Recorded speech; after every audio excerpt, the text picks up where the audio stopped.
Just like yesterday, I remember this trip to Benin with nostalgia.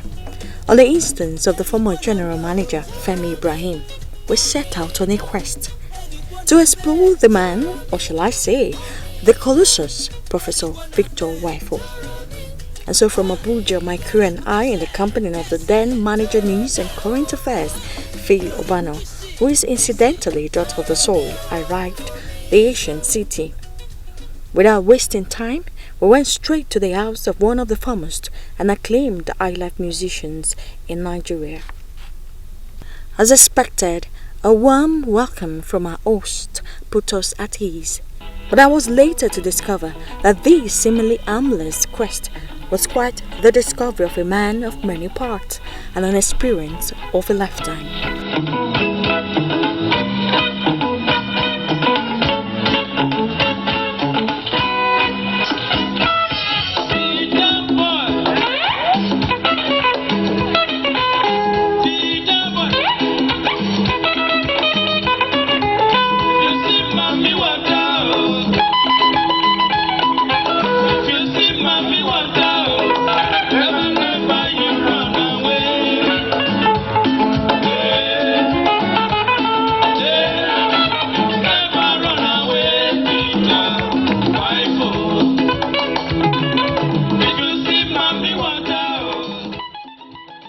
Our strategic corners of the house are magnificent and deliberate statues, all indicative of a profound mind.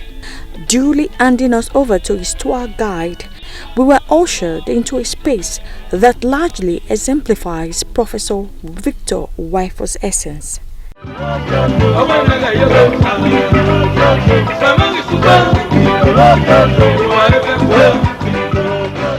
It is a museum of sort, with art pieces all a depiction of Professor Victor Uwaifo as a sculptor, painter, artist, poet, inventor, art instructor, architect, and above all, a musician.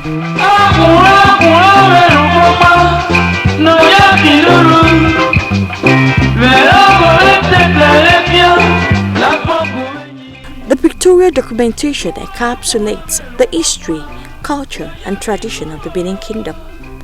From the paintings of academicians, political and religious greats to the extradition of 1897, the symbolic Benin bronze casting, and the historic execution of the notorious Anini and his gang.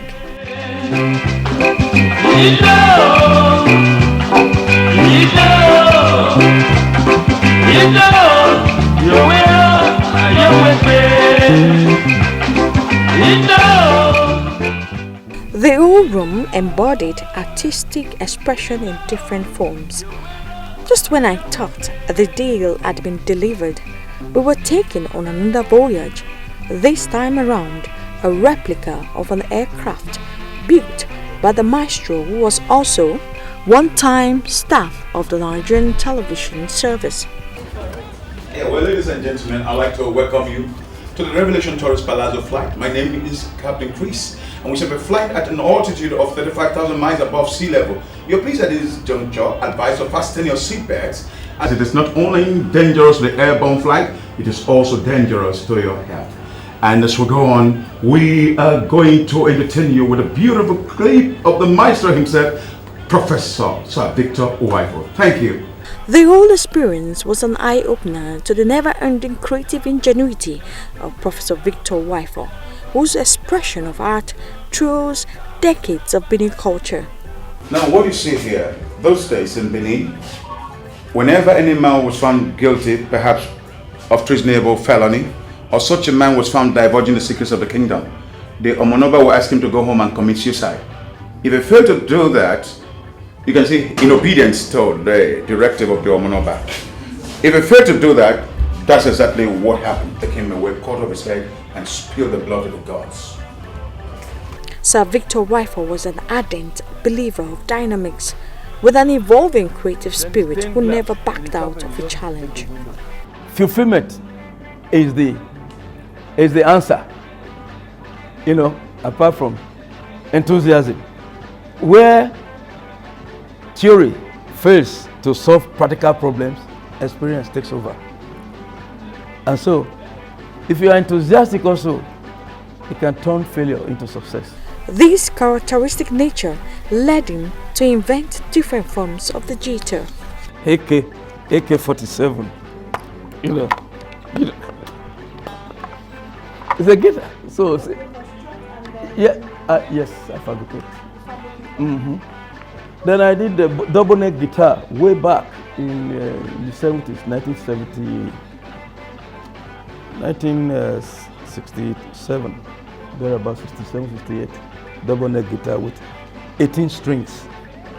Then there are other guitars, the normal box guitar, cutaway. Then a car. And this car, which was exhibited at the Abuja Trade Fair about 25 years ago. Professor Victor Uwaifo stood out among his contemporaries with multiple national honors and a reputation as an outstanding academician and musician. Being relevant for over 6 decades was no mean feat. His largely dependence and trust on the Supreme Being perhaps engineered years of prominence. Sir Victor Uwaifo was a master of skills, and the quest was indeed reflective of the man whose enduring legacies might not be matched. For me, it was an enlightening expedition, so to speak, one that even after 6 years, it seemed like yesterday.